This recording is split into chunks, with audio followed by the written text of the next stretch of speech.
Have you ever wondered about the connection between the tree of life in Eden, Noah's Ark, and the cross of Jesus Christ? These aren't just isolated stories, they are pieces of God's divine plan of salvation. Today, we'll explore how the tree of life connects to the cross and how it symbolizes life and salvation throughout the Bible. Let's dive in. The tree of life in Genesis 2-9. The tree of life stood in the Garden of Eden as a source of eternal life and fellowship with God. But after Adam and Eve's disobedience, they were barred from the tree of life in Genesis 3:20-24 to prevent them from living forever in a fallen state. This marked humanity's separation from God. Yet, even in that moment, God had a plan to restore eternal life through Jesus Christ. Noah's Ark, a symbol of salvation in Genesis 6-9.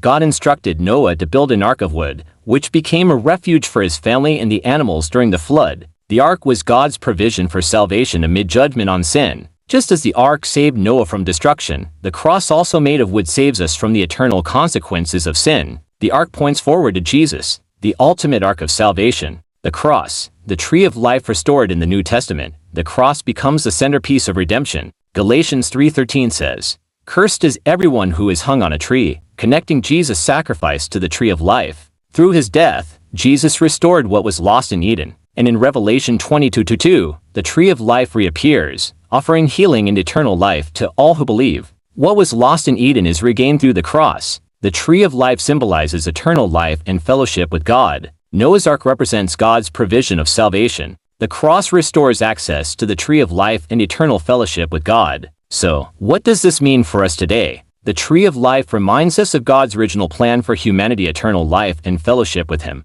The cross shows us how Jesus made this possible again. Through faith in Him, we are invited to live eternally with God, where sin and death are no more.